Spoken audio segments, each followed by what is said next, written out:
Could this be the beginning of the end for the US dollar? So Russia just announced that they're going to be doing a trade with India for oil, but not using the US dollars, which has been convention for decades, but using the local currency of the United Arab Emirates, or the UAE. Why this is a huge deal and why this could spell trouble for the US dollar long term is because of what's called the petrodollar system. So the petrodollar system is basically a series of agreements and now a series of precedents that basically all of the oil worldwide is basically traded using US dollars and has been for decades. So this is really came about right after the collapse of the gold standard. So this system has been in place for decades and has been part of the reason for the U.S. is a strong economy and strong growth, as well as strong currency. And the ability for the United States to impart control all over the world is through this petrodollar system. So because the world is reliant on oil and the world is then reliant on the US dollar staying strong. Russia departing from this, granted they're doing it out of need at the moment due to sanctions, but that could be the first step in moving away from the United States being the dominant currency, the dominant reserve currency. And if that happens, basically what we're going to see is an issue where the US dollar could plummet and, potentially even collapse. Thousands of fiat currencies throughout history have collapsed, and it is not uncommon for a dominant world reserve currency to be knocked off the pedestal. We just obviously, no one was live last time that happened, at least not that I'm aware of, unless there's some really, really old people out there.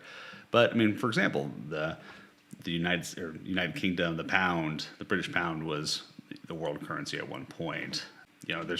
Gold's been the world currency. There's been like dozens and dozens of world currencies. Actually, Ray Dalio has a fascinating book, which if you haven't read, Principles for Surviving a Changing World Order, talks about exactly this and how the collapse and fall and rise of different reserve currencies and different dominant powers throughout history.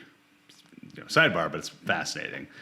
But the system that we're in currently, basically, the US dollar has been strong for a very long time. And what tends to happen in these cycles is what we're seeing in the U.S. currently, which is, people want to keep the music going even during hard times, like AKA COVID. We don't want people losing jobs. We don't want people going through hardships. So what do? We soften the blow by printing trillions of dollars of money. Well, that $1 trillion money printing has impacts and has dominoes that fall because of that. We're seeing that right now with inflation. But one of the things that we've fallen back on in sustaining that value of the US dollar despite inflation has been this petrodollar system. If that comes into question and becomes destabilized, well, the US dollar could be in for real trouble long term. And so I think this is the first move to potentially seeing that happen. We've also seen other currencies sort of move away from the US dollar. So this could be the beginning of dominoes falling. If that's the case, you should be asking yourself, well, what can I do to protect myself against the collapse of the US dollar? Or even not necessarily the collapse, but the drastic impact of a fall of US dollar. Well, if you think about it, what's probably the best monetary system out there that exists right now? And it's recent development, but it's a better version of money, which is Bitcoin.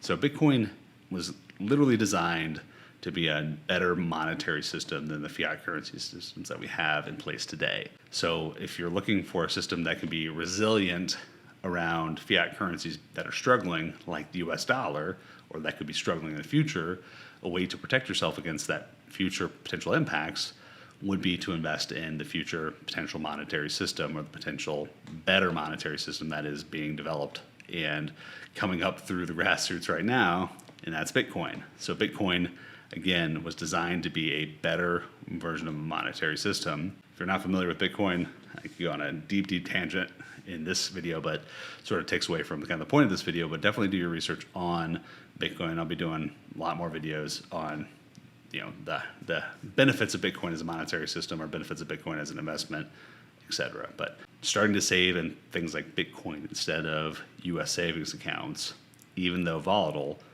what we're seeing is even though you don't necessarily see the volatility in the US dollar, it is happening, and this could be the first domino for more volatility and more inflation and more pain to the US dollar.